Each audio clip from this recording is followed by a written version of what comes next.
പ്രാർത്ഥനയ്ക്കായി തലകളെ വണക്കാം. ഞങ്ങളെ സ്നേഹിച്ചു വഴി നടത്തുന്ന ദൈവമേ, സ്വർഗീയ പിതാവേ, അങ്ങേ ആരാധിപ്പാൻ തന്ന കൃപയ്ക്കായി ഞങ്ങൾ നിന്നെ സ്തുതിക്കുന്നു. ദൈവമേ, നിന്നിലിരുന്ന് ലഭിച്ച തിരുവചനത്തെക്കുറിച്ച് ഞങ്ങൾ ചിന്തിക്കുമ്പോൾ നിൻ്റെ ശബ്ദം ഞങ്ങൾ കേൾക്കത്തക്കതായും സത്യത്തെ ഞങ്ങൾ മനസ്സിലാക്കുവാനും ഞങ്ങളുടെ ഹൃദയത്തിൽ സത്യത്തെ സൂക്ഷിപ്പാനും സത്യത്തിൻ്റെ വഴിയിൽ കൂടി നടപ്പാൻ നിൻ്റെ തിരുവചനവും പരിശുദ്ധാത്മാവും ഞങ്ങളെ ഒരുക്കി വഴി നടത്തണമെന്ന് യേശു മിശിഹാ മൂലം താഴ്മയോടെ അപേക്ഷിക്കുന്നു. ആമേൻ.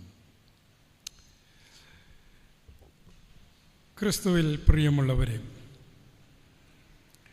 ദൈവഹിതപ്രകാരം ഈ വിശുദ്ധ ദിവസത്തിൽ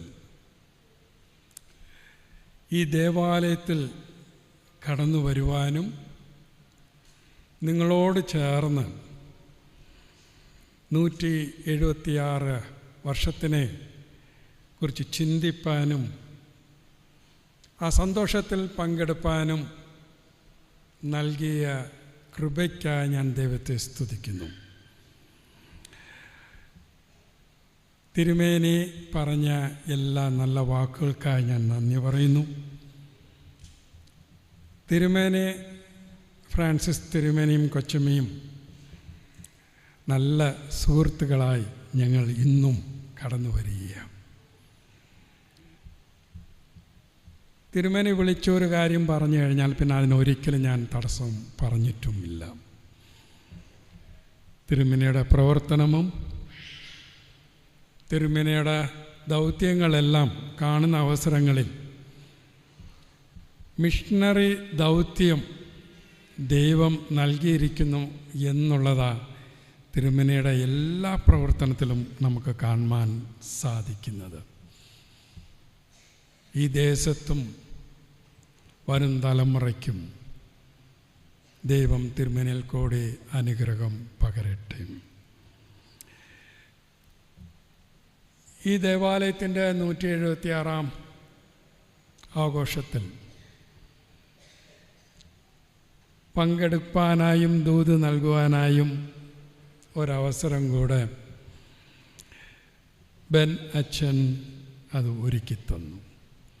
അച്ഛൻ വിളിച്ച് കാര്യങ്ങൾ പറഞ്ഞു. അതിന് പ്രകാരം ഞാനും കൊച്ചമ്മയും ഒന്നിച്ച് ഞങ്ങൾ ഇന്നിവിടെ കടന്നു വരുവാൻ ദൈവം ഇടയാക്കി.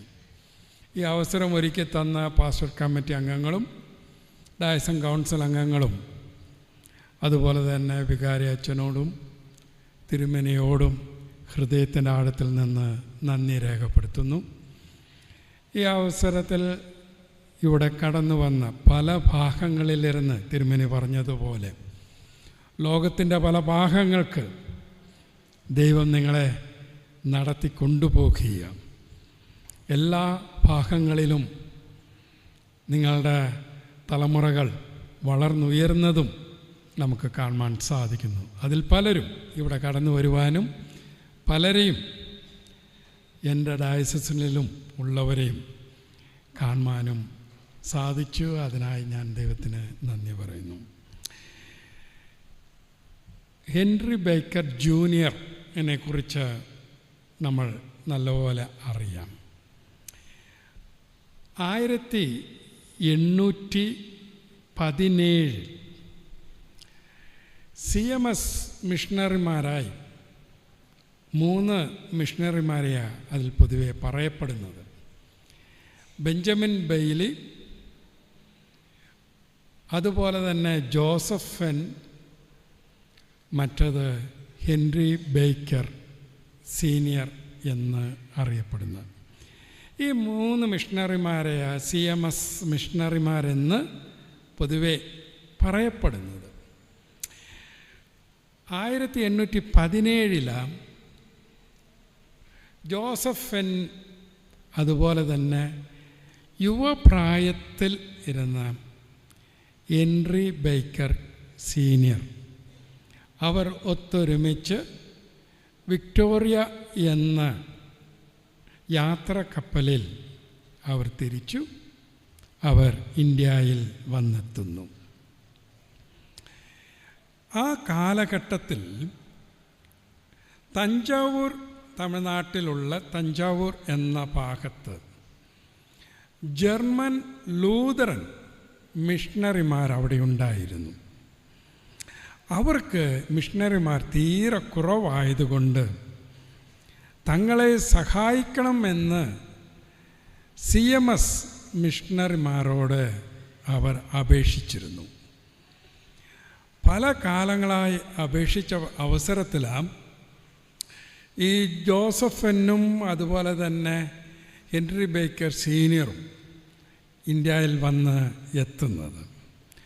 അവർ കോട്ടയത്ത് വന്നെത്തിയ ഉടനെ തന്നെ അന്ന് ഒരു തീരുമാനം എടുത്തു. ഇവർ ജർമ്മൻ ലൂതറൻ മിഷണറിമാരിങ്ങനെ തുടർന്ന് ചോദിക്കുന്നത് കൊണ്ട് അവർക്ക് ഹെൻറി ബേക്കർ സീനിയറിനെ അങ്ങോട്ട് അയക്കാം, യുവപ്രായത്തിൽ ഉള്ള മിഷണറിയെ അയക്കാമെന്ന് തീരുമാനിച്ച് അങ്ങനെ തഞ്ചാവൂരിൽ ഹെൻറി ബേക്കർ സീനിയർ അവിടെ കടന്നു ചെല്ലുന്നു. അവിടെയുള്ള റവറൻഡ് JC ഗോൾഫോ എന്ന അച്ഛൻ്റെ കീഴിലായിരുന്നു ഹെൻറി ബേക്കർ സീനിയർ പ്രവർത്തിച്ചു കൊണ്ടിരുന്നത്. 1718 വിവാഹം കഴിഞ്ഞു. അവിടെ വെച്ച വിവാഹം, ഹെൻറി ബേക്കർ സീനിയറിൻ്റെ വിവാഹം കഴിയുന്നത്, അത് ഈ അച്ഛൻ്റെ, അതായത് JC ഗോൾഫോ എന്ന് പറയുന്ന ആ അച്ഛൻ്റെ സഹോദരിയുടെ മകളെയാണ് ഹെൻറി ബേക്കർ സീനിയർ വിവാഹം കഴിച്ചത്. അമില ഡോറത്തി എന്ന പേരാണ്. അവർക്കൊരു ആദ്യപുത്രൻ ജനിച്ചു. ആദ്യപുത്രൻ്റെ പേരാണ് ഹെൻറി ബേക്കർ ജൂനിയർ. തഞ്ചാവൂരിലാണ് ഹെൻറി ബേക്കർ ജൂനിയർ ജനിച്ചത്. ഒരു 2-3 വർഷക്കാലം ഹെൻറി ബേക്കർ സീനിയർ തഞ്ചാവൂരിൽ പ്രവർത്തിച്ച ശേഷം മടങ്ങി കോട്ടയത്തോട്ട് കടന്നു വന്നു. ഹെൻറി ബേക്കർ ജൂനിയർ ചെറിയ പ്രായം കോട്ടയത്തിൽ തൻ്റെ മാതാപിതാക്കളോട് ചെലവിട്ടു. പഠനം എന്ന് വന്ന അവസരത്തിൽ തിരിച്ചും ഇംഗ്ലണ്ടിലോട്ട് ഹെൻറി ബേക്കർ ജൂനിയറിനെ അയക്കുകയാണ് ചെയ്തത്. അതിൻ്റെ ശേഷം തൻ്റെ സ്കൂൾ പഠനം, കോളേജ് പഠനം, അതുപോലെ തന്നെ സെമിനാരി പഠനം എല്ലാം പൂർത്തീകരിച്ച് അച്ചപ്പട്ടവും സ്വീകരിച്ച് വിവാഹം കഴിച്ച ശേഷമാണ് തിരിച്ചും മടങ്ങി ഹെൻറി ബേക്കർ ജൂനിയർ കടന്നു വരുന്നു, കോട്ടയത്തിലോട്ട് കടന്നു വരുന്നു. 1843 തിരിച്ചു വരികയാണ്. അങ്ങനെ കോട്ടയത്ത് വന്ന് 1 വർഷക്കാലം അവിടെ ഇരുന്ന് അതിൻ്റെ ശേഷം Henry Baker junior mission field എന്ന ഒരു ചിന്താഗതിയിൽ അവിടുന്ന് മാറുകയാണ് ചെയ്തത്. നമുക്കറിയാം, ഈ പ്രദേശത്തോട്ട് കടന്നു വരുവാനായി ഹെൻറി ബേക്കർ ജൂനിയറിന് ഈ പ്രദേശത്തുള്ള മൂപ്പന്മാർ ചെന്ന് പല പ്രാവശ്യവും വിളിച്ചു.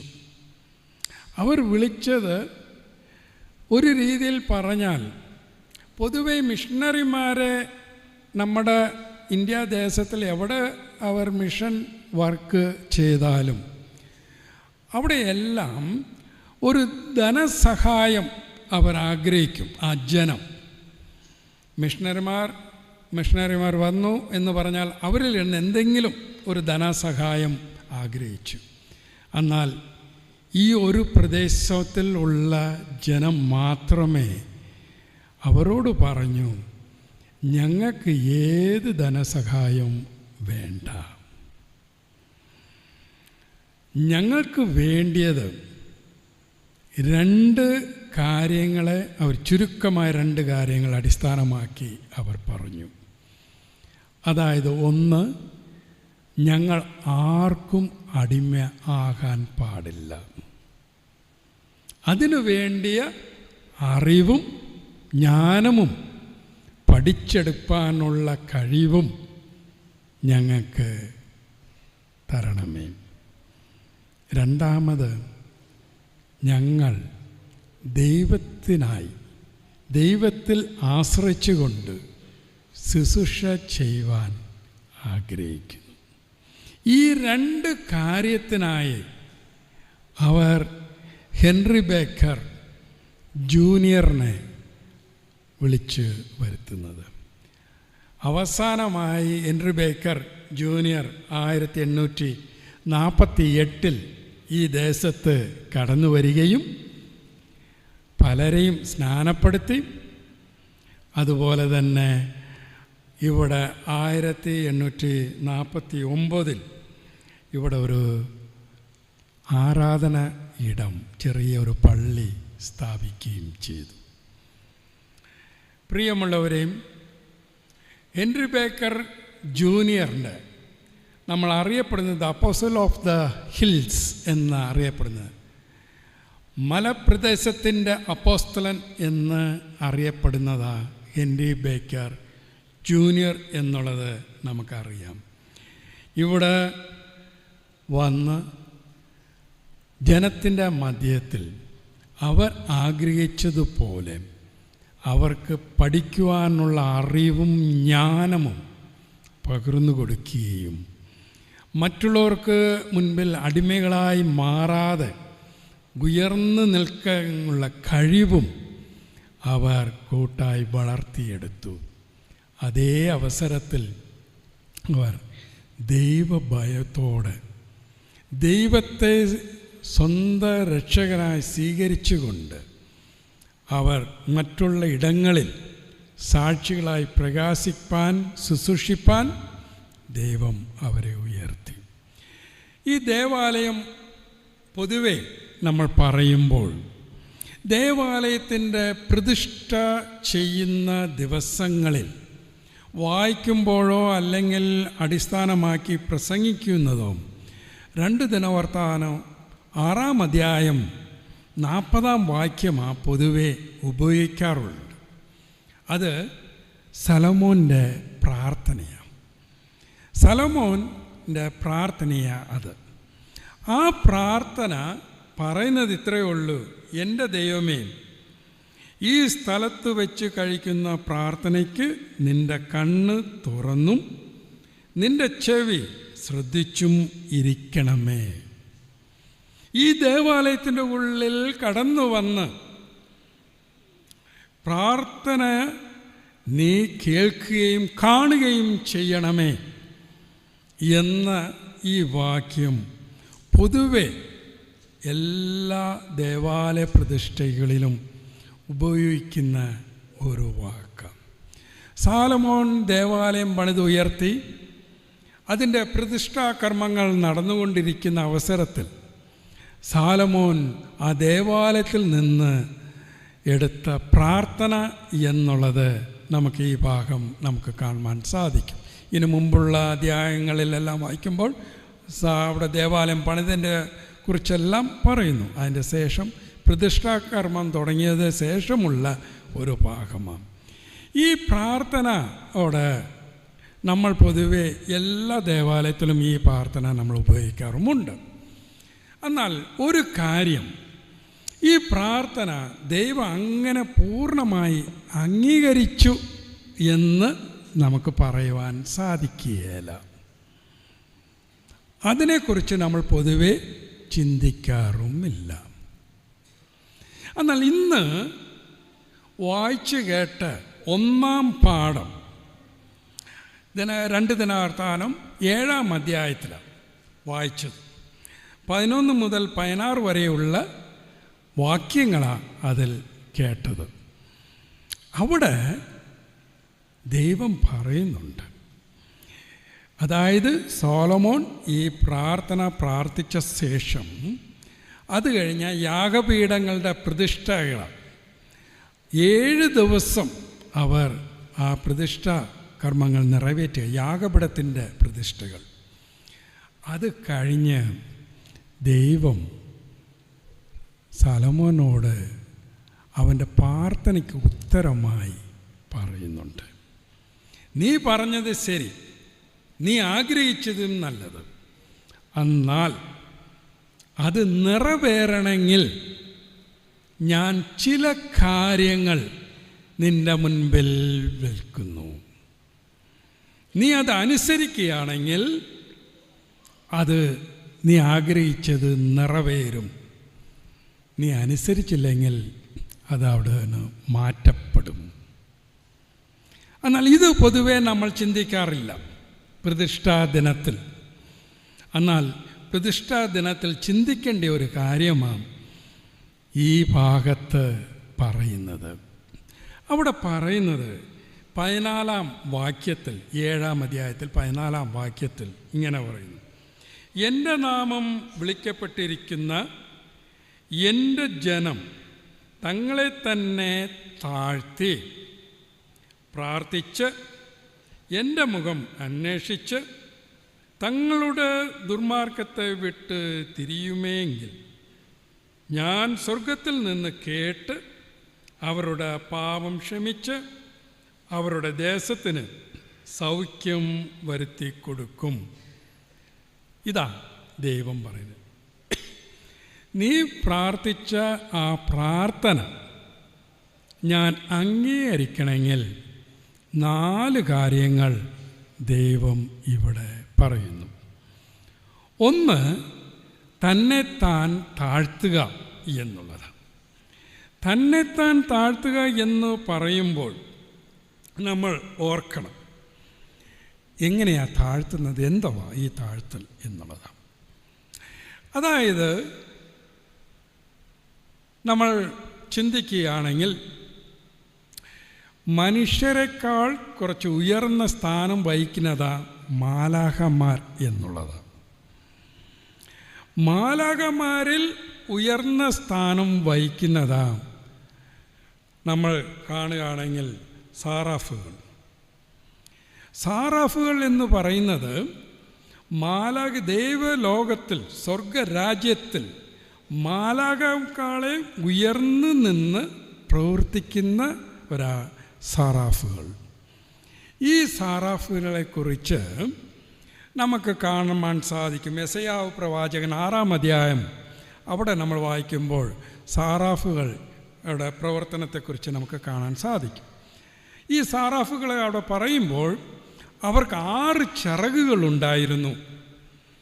6 ചിറകുകളിൽ 2 ചിറകുകൾ തങ്ങളുടെ കാലുകളെ അവർ പൊതിഞ്ഞു. 2 ചിറകുകൾ കൊണ്ട് അവർ മുഖം മൂടി, 2 ചിറകുകൾ കൊണ്ട് അവർ പറന്നു എന്നാണ് അവിടെ പറയുന്നത്. അന്നേരം ഈ സാറാഫുകൾ എന്ന് പറയുന്നത് അവരുടെ ജോലി അല്ലെങ്കിൽ അവരുടെ ശുശ്രൂഷ എന്ന് പറഞ്ഞാൽ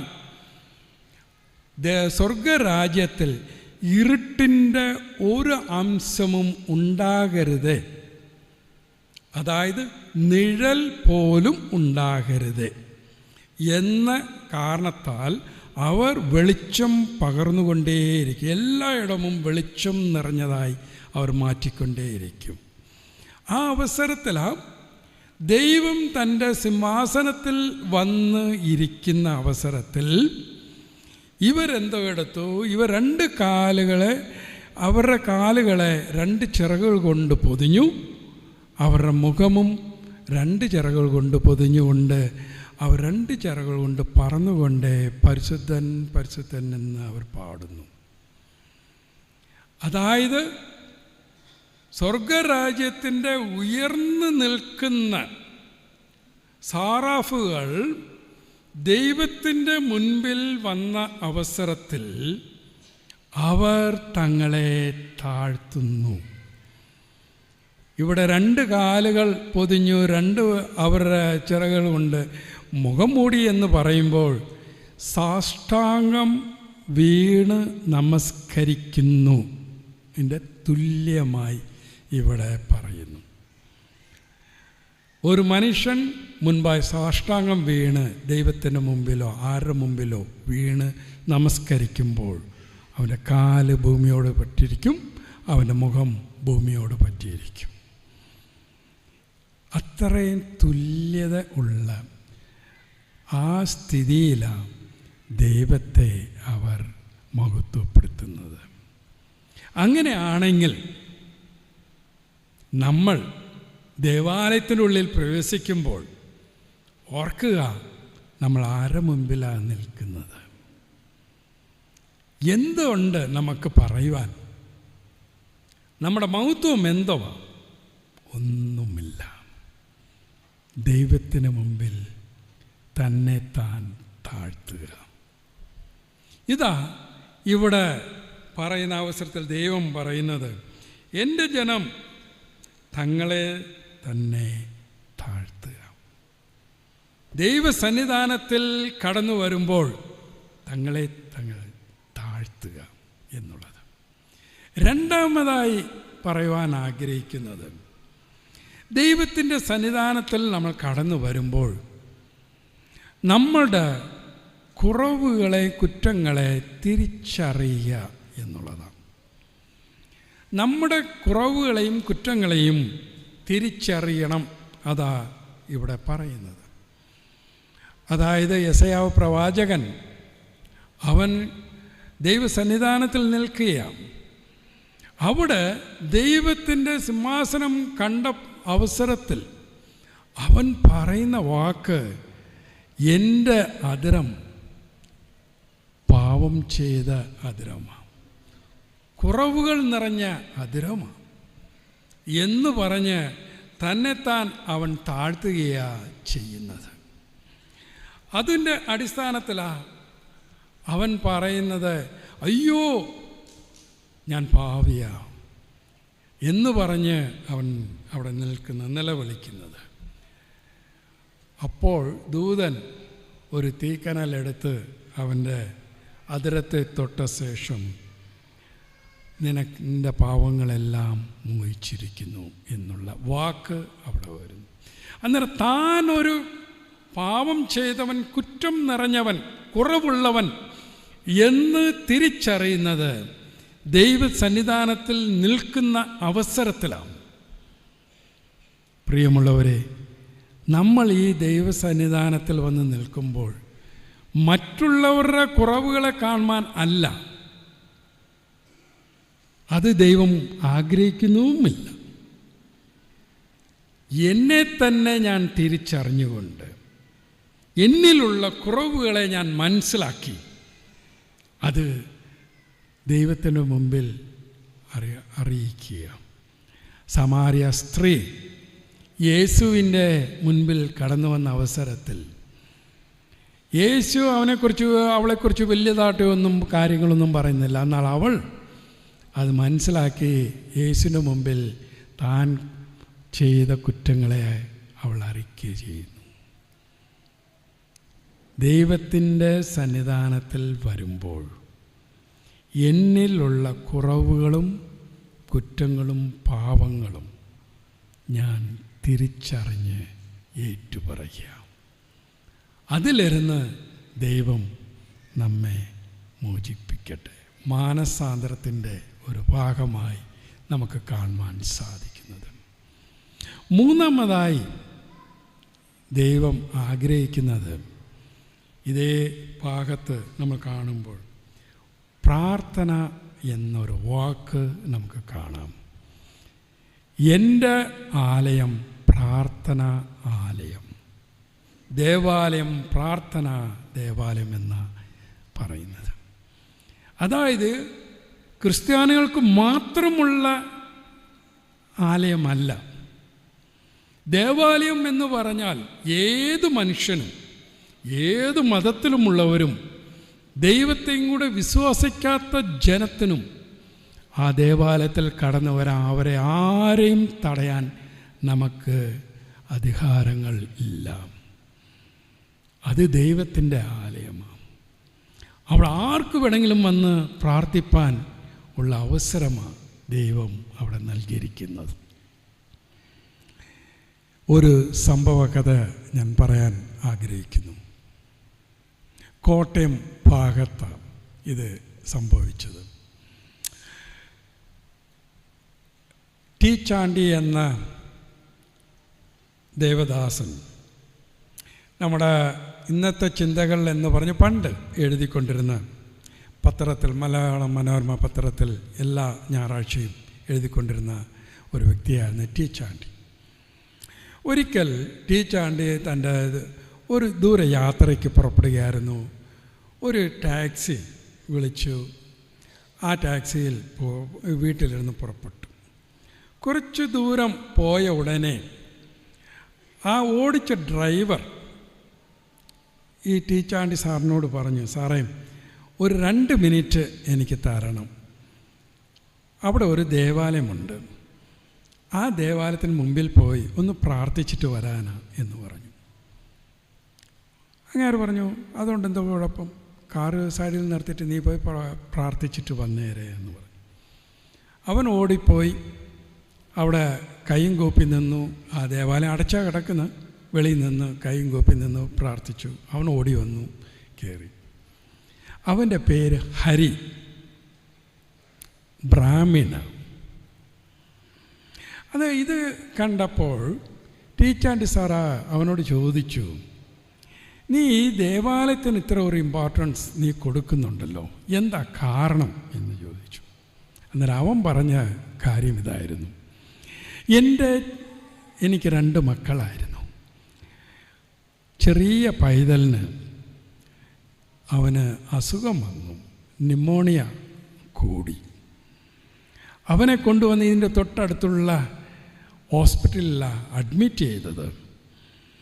അവിടെ ഡോക്ടേഴ്സെല്ലാം വന്നു മരുന്നുകളെല്ലാം കൊടുത്തു. ഒരു വിധത്തിലും അവൻ രക്ഷപ്പെടുകയില്ല എന്നുള്ള സ്ഥിതി ആയി.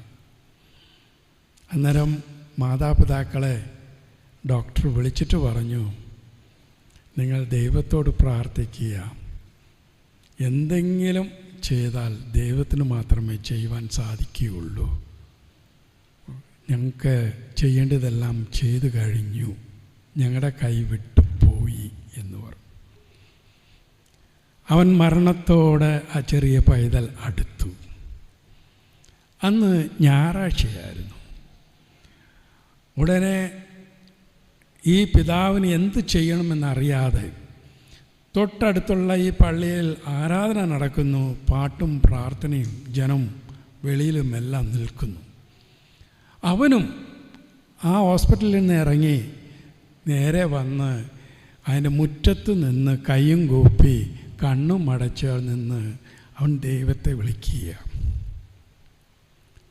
ഏകദേശം ഉച്ച സമയമായി. അവിടുത്തെ ആരാധന കഴിഞ്ഞു, ജനങ്ങളെല്ലാം പോയി. അതൊന്നും അവൻ അറിയുന്നില്ല. കയ്യും കൂപ്പി നിന്ന് അവൻ കണ്ണുനീരോടെ ദൈവത്തെ നോക്കി അപേക്ഷിക്കുക. അവസാനം ആരോ തന്നോടൊരു വാക്ക് പറയുന്നത് പോലെ അവൻ കേട്ടു, നീ ചെല്ലുക, നിൻ്റെ മകൻ സൗഖ്യം പ്രാപിച്ചിരിക്കുന്നു എന്ന് പറഞ്ഞു. ഉടനെ ആരാ എന്നെ തട്ടി എന്ന് അവൻ നോക്കിയപ്പോൾ ആരുമില്ല. പള്ളിയുടെ കതവും അടച്ചും കഴിഞ്ഞു. അവൻ ആ വെയിലത്ത് നിൽക്കുകയായിരുന്നു. അവൻ ആ വിശ്വാസത്തോടെ റൂമിൽ ചെന്നപ്പോൾ മരണത്തോടടുത്ത ആ മകൻ അവിടെ തുള്ളിച്ചാടി കളിക്കുന്നു. തൻ്റെ അനുഭവത്തിൽ കൂടി ദൈവത്തെ വിളിച്ചപ്പോൾ ദൈവം തൻ്റെ ശബ്ദം കേട്ട് ആ ദൈവം എൻ്റെ മകനെ സൗഖ്യമാക്കി. അതുകൊണ്ട് പ്രിയമുള്ളവരെ, ദേവാലയം എന്ന് പറയുന്നത് പ്രാർത്ഥനാ ആലയമാണ്. അവിടെ പാട്ടും പ്രസംഗവും വേദപഠനവും വായനയും എല്ലാം ഉണ്ടായിരിക്കാം. അതിൻ്റെ കൂടെ പ്രാർത്ഥന എന്നും നിലനിൽക്കണം. പ്രാർത്ഥന ആലയമാണ്. 4-ാമതായി ദൈവം പറയുന്നത്, എൻ്റെ ആഗ്രഹങ്ങളെ മനസ്സിലാക്കി നിങ്ങൾ പ്രവർത്തിക്കുക. എൻ്റെ ആഗ്രഹങ്ങളെ മനസ്സിലാക്കി എൻ്റെ ഹിതം ഏതോ അത് നീ നിറവേറ്റുക എന്നുള്ളതാണ്. അതായത് പൊതുവേ ദൈവത്തിൻ്റെ ഹിതം സുവിശേഷം അറിയിക്കുക എന്നുള്ളത് നമുക്കെല്ലാവർക്കും അറിയാം. ലോകമെമ്പാടും പോയി സുവിശേഷം അറിയിക്കുക എന്ന ശിഷ്യന്മാരോട് അവസാനം പറയുന്നത്. അതുകൊണ്ട് ദൈവത്തിൻ്റെ ഹിതം എന്ന് പറയുമ്പോൾ തന്നെ സുവിശേഷം അറിയിക്കുക എന്നുള്ളത് അതിൻ്റെ കൂടെ ഉള്ള ഒരു സംഭവം. അങ്ങനെയായിരുന്നാൽ ഞാൻ എവിടെ പോയി സുവിശേഷം അറിയിക്കാനാണ്, ആർക്കറിയിക്കാനാണ് എന്ന പല ചോദ്യം ഇപ്പോൾ നമ്മുടെ മനസ്സിൽ കടന്നു വരാൻ സാധ്യതയുണ്ട്. ഞാൻ ചെയ്യുന്ന ജോലിയിൽ എന്ത് സുവിശേഷം പറയാനാണ്? ചിലപ്പോൾ ഞാൻ കൺസ്ട്രക്ഷൻ വർക്കിലായിരിക്കാം, ചിലപ്പം വേറെ വല്ല ബിൽഡിങ്ങിലായിരിക്കാം, ഏതേതോ പണികളിലെല്ലാം ആയിരിക്കാം, അല്ലെങ്കിൽ വീട്ടിൽ ഞാൻ ഭക്ഷണം ഉണ്ടാക്കുന്നത് മാത്രമേ ഉള്ളായിരിക്കാം. അതിൽ ഞാൻ എന്തോ സുവിശേഷം ആരോട് എങ്ങനെ പറയാം എന്നുള്ളതാണ്. പ്രിയമുള്ളവരെ, ഇത് പറഞ്ഞ് ഞാൻ അവസാനിപ്പിക്കാനായി ആഗ്രഹിക്കുന്നു. അതായത് ഒരു പട്ടണത്തിൽ ഒരു അമ്പലം പണിയുവാനായി തീരുമാനിച്ചു.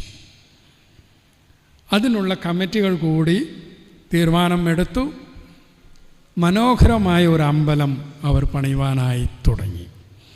അതിനു വേണ്ടിയ എൻജിനീയേഴ്സിനെയും അവർ ഏർപ്പെടുത്തി. അതിൻ്റെ കൂടെ തന്നെ അതിൽ വയ്ക്കുവാനുള്ള, പല സ്ഥലങ്ങളിൽ വയ്ക്കുവാനുള്ള വിഗ്രഹങ്ങളും പണിയുവാനുള്ള ശില്പികളെയും അവർ വരുത്തി. അതിൽ നല്ല ജ്ഞാനവും കഴിവുമുള്ള ഒരു യുവാവ് ഉണ്ടായിരുന്നു ശില്പം ഉണ്ടാക്കുന്നതിൽ.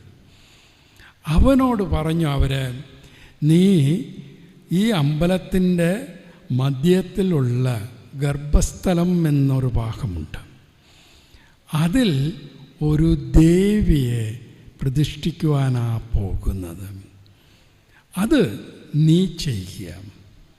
ബാക്കിയുള്ള ശില്പികളോർക്കും ഓരോ വിഗ്രഹങ്ങൾ ചെയ്യുവാനായി അവർ കൽപ്പിച്ചു. അങ്ങനെ പണി തുടങ്ങി 2-3 മാസങ്ങളായി ആ ശില്പം മനോഹരമായി ആ മുൻഭാഗം മുഴുവനും അവൻ ചെത്തി ഉണ്ടാക്കി. എല്ലാവരും അത് കണ്ട് സന്തോഷിച്ചു, മറ്റുള്ള ശില്പികളും കണ്ട് സന്തോഷിച്ചു. ഇത്ര മനോഹരമായി നീ ചെയ്തു. പിന്നെയും അവൻ ആ ശില്പത്തിൻ്റെ പുറഭാഗം അവൻ ചെയ്യുവാനായി തുടങ്ങി. അന്നേരം മറ്റ് ശില്പികൾ അവനോട് പറഞ്ഞു, നീ എന്തിനാ ഈ ശില്പത്തിൻ്റെ പുറം ഭാഗം നീ എന്തിനാ ചെയ്യുന്നത് എന്ന് ചോദിച്ചു. ഉടനെ അവൻ പറഞ്ഞു, അതും മനോഹരമായി തീരട്ടെ എന്ന് എനിക്ക് ആഗ്രഹമുണ്ട്, അതുകൊണ്ട് പുറം ഭാഗവും ഞാൻ. അന്നേരം അവർ പറഞ്ഞു, എടാ നീ എന്ത് മണ്ടനാടാ, ഇത് ഈ ശില്പം ഗർഭസ്ഥലത്തിൽ വെക്കുമ്പോൾ ചുവരോട് ചേർത്തേ ഈ ശില്പം വെക്കുകയുള്ളൂ. അതോട് ചുവരോട് ചേർന്ന് കഴിഞ്ഞാൽ അതിൽ കയറുന്ന പുരോഹിതന്മാരും കൂടെ ഇതിൻ്റെ പുറം ഭാഗം കാണുകയില്ല. ഒരു മനുഷ്യനും ഇതിൻ്റെ പുറഭാഗം കാണുന്നില്ല. നിൻ്റെ സമയങ്ങളെല്ലാം നീ നഷ്ടപ്പെടുത്തുകയാണ്. അതുകൊണ്ട് നീ അത് നിർത്തിയിട്ട് നീ വേറെ പണി ചെയ്യുക എന്ന് അവനോട് പറഞ്ഞു. അവൻ പറഞ്ഞു, നിങ്ങൾ പറഞ്ഞതെല്ലാം നേര് തന്നെ, അതിൻ്റെ പുറം ഭാഗം ആരും കാണുകയില്ല എന്നുള്ളത് എനിക്ക് നല്ല ബോധ്യമുണ്ട്. എന്നാൽ ദേവിയെ ഞാൻ കൊത്തിയുണ്ടാക്കുന്നത് ആ ദേവിക്ക് കാണാൻ സാധിക്കാതെ പോകുമോ എന്നവൻ ചോദിച്ചു. മനുഷ്യർക്കാർക്കും കാണാൻ മേല, എന്നാൽ ഞാൻ ഉണ്ടാക്കുന്നത് ദേവിയെയാണ്. ആ ദേവനാകട്ടെ ദേവിയാകട്ടെ അവർക്ക് പുറം ഭാഗം കാണാൻ സാധിക്കാതെ പോകുമോ എന്നവൻ ചോദിച്ചു. ഇതാ പ്രിയമുള്ളവരെ സുവിശേഷം എന്ന് പറയുന്നത്. അത് തന്നെയാണ് നമുക്ക് കാണാം. കൊലോസ്യർക്ക് എഴുതിയ ലേഖനം 3-ാം അധ്യായം 23-ാം വാക്യത്തിൽ നിങ്ങൾ വായിക്കുമ്പോൾ അവിടെ പറയുന്നുണ്ട്, നിങ്ങൾ ചെയ്യുന്നതൊക്കെയും മനുഷ്യർക്കെന്നല്ല കർത്താവിന് എന്ന പോലെ മനസ്സോടെ ചെയ്യുവിൻ. നിങ്ങൾ എന്തു ചെയ്താലും മനുഷ്യർക്കെന്നല്ല, കർത്താവിനെന്ന പോലെ മനസ്സോടെ ചെയ്യുക. ഏത് തൊഴിൽ, ഏത് നമ്മൾ കയ്യിലിരുന്ന് നമ്മൾ പ്രവർത്തിക്കുന്നു, അത് മനുഷ്യർക്കെന്നല്ല, കർത്താവിനായി ഞാൻ ചെയ്യുന്നു എന്ന ചിന്തയോടെ ഞാൻ ചെയ്യുമേ ആകിൽ അത് മറ്റുള്ളവർക്ക് സുവിശേഷമായി തന്നെ പകരും. അത് നാട് മുഴുവനും നമ്മൾ അലഞ്ഞു തിരിഞ്ഞ് പറയണേനൊന്നുമില്ല. നമ്മുടെ പ്രവർത്തനത്തിൽ കൂടി ആ ദൈവത്തെ, കർത്താവിനെ വെളിപ്പെടുത്തുവാൻ സാധിക്കും. ഈ 4 കാര്യവും ഈ ദേവാലയത്തിൽ ഇത്രയും കാലം ഉണ്ടായിരുന്നതിൻ്റെ ബലമാണ്. നമ്മുടെ മാതാപിതാക്കന്മാർ പണിതുയർത്തിയ ഈ ദേവാലയത്തിൽ 176 വർഷത്തിൻ്റെ ശേഷവും നമ്മൾ ആരാധിപ്പാനും നമ്മുടെ വരും തലമുറയും വന്ന് ആരാധിപ്പാനുള്ള അവസരവുമായത് മാറും. അതായത് നമ്മെ തന്നെ താഴ്ത്തുക, നമ്മുടെ കുറവുകളെ തിരിച്ചറിയുക. ഈ ദേവാലയം പ്രാർത്ഥനാ ആലയമായും ദൈവത്തിനായി നമ്മൾ പ്രവർത്തിക്കുന്ന ദൈവത്തിൻ്റെ ഹിതം നമ്മളിൽ കുറി നിറവേറ്റുന്നവരായി നമ്മുടെ പ്രവർത്തനങ്ങൾ കാണുവാൻ ദൈവം ഇടയാക്കണം. അങ്ങനെ കാണുന്ന അവസരം ഈ ദേവാലയം തുടർന്നും വരും തലമുറയ്ക്കും ലഭിക്കും. സാലോമോൻ്റെ പ്രാർത്ഥന ഈ 4 കാര്യങ്ങൾ നിങ്ങൾ ചെയ്താൽ ഞാൻ അത് കാണുകയും കേൾക്കുകയും ചെയ്യും, നിൻ്റെ ആഗ്രഹം അവിടെ നിറവേറും, ആ ദേശത്തിന് നന്മകളെ ഞാൻ നൽകും എന്ന് പറഞ്ഞ ദൈവം ഈ ദേവാലയത്തിൽ കൂടി ഈ ദേശത്തിനും മറ്റുള്ളവർക്കും നന്മകൾ ലഭിപ്പാൻ ദൈവം ഇടയാക്കട്ടെ. ആമേൻ.